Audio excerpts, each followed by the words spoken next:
On World Press Freedom Day, that is on 3rd of May, a senior Pakistani journalist and president of Khuzdar Press Club, Maulana Muhammad Siddiqui Mengal, was killed in an IED blast in Khuzdar city of Balochistan. Mengal was one of the many Pakistani journalists who lost their lives for their public interest journalism. The incident showcases major backsliding in free press, freedom of expression, and media freedom in the Islamic Republic of Pakistan. Pakistan, which lays fabricated and false claims against India regarding press freedom in Jammu and Kashmir itself, fails to address the problem in its own country. The country, though, is one of the top 10 digitalized societies in terms of internet access and social media use, but also ranks among the top 5 digital censors. On the occasion of World Press Freedom Day, a report titled Erosion of Free Speech, the Silencing of Citizens, Political Parties and Media was issued to analyze the trend in the state of freedom of expression and media rights and freedoms in Pakistan. This report was produced by Freedom Network, a native Pakistani media rights watchdog and civil liberties group, and pointed out incidents which significantly eroded the parameters of general freedom of expression in Pakistan during the year 2023. The report noted that during the period from May 2023 to April 2024,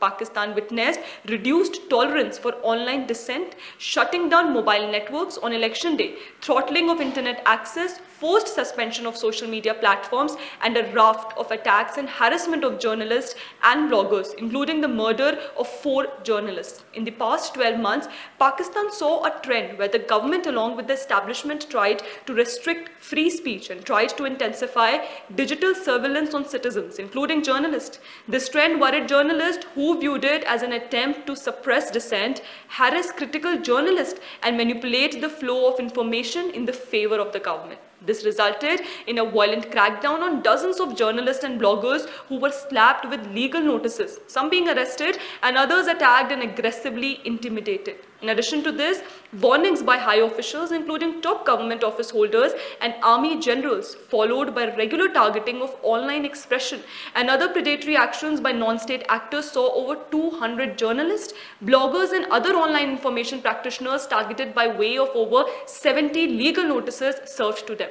Pakistan also attempted to regulate content on social media as well as online services and digital commerce by introducing 2 bills. The e-safety bill was introduced to combat cybercrime and blackmailing, but in reality it was an attempt to crack down on dissent and to establish an authority to serve as a new headquarters of censorship. In addition to this, the Personal Data Protection Bill was introduced to protect the rights of online consumers, but in reality was aimed to force tech corporations, both social media and e-commerce and other online service providers, to establish local offices and share data on its consumers or users with the government, as well as forcing on them local laws on censorship. Through these 2 bills, the Pakistani government readied to shift gears from informal coercive regulation to weaponization of regulation by structuralizing it. Another major attempt to curb press freedom was the internet shutdown by the government. Between May 2023 and April 2024, Pakistan experienced several instances of internet shutdowns affecting tens of millions of people.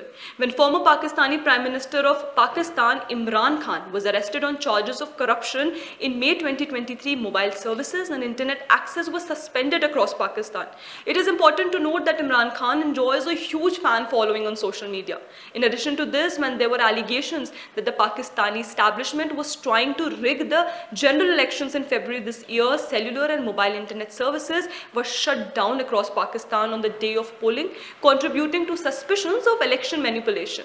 Even the Pakistan Telecommunication Authority on March 6, 2024 admitted before the Sindh High Court that it had received instructions from the federal government for shutting down cellular and mobile internet services. The announcement of election results resulted in a symphony of protest echoing allegations of manipulation of results. Social media platforms became the primary mode for publication of a torrent of posts and videos purporting evidence of alleged manipulation of results. To prevent these protests, the government laid a temporary ban on social media platform X, which ran into several weeks until today. Pakistan also witnessed at least 104 cases of murder, attacks, injuries, kidnapping, threats and legal cases were documented by Freedom Network from May 2023 to May 2024 against journalists and other media practitioners across the country. During this period, 4 journalists, Jan Muhammad Mahar of Kawai Vaish TV in Sukur, Gulam Asghar Khan of Soap News in Khairpur, Imtiaz Beg of Sama TV in Jhelum, and Sagir Ahmed Lar of Khabrain in Kanpur were murdered. This sustained an extended chilling effect on public interest journalism and media freedoms of political expression by inducing self-censorship. Sindh was the riskiest region for journalists and content producers, with 33% of the violations recorded there. Islamabad was the second most dangerous region, followed by Khyber Pakhtunkhwa, Punjab, Balochistan and POK. In May 2023, the Parliament approved the Contempt of Parliament Bill 2023. This legislation empowered lawmakers to charge civilians, including journalists and critics, with contempt. The penalties for those found guilty included 6 months of imprisonment or a fine of ₹1 million. The report also noted that the media industry in Pakistan continues to be a generally unfriendly space for women. Women who may not be journalists but are constituents of the digital landscape, including free speech practitioners and participants in social media spaces, often face harassment and trolling that also spills over to spaces used by women journalists. The annual Cyber Harassment Helpline report unveiled a disconcerting uptick in technology facilitated gender-based violence. The year-round facilitative helpline recorded 2,473 new cases of online harassment in 2023, with 1,434 cases filed by women and transgender complainants.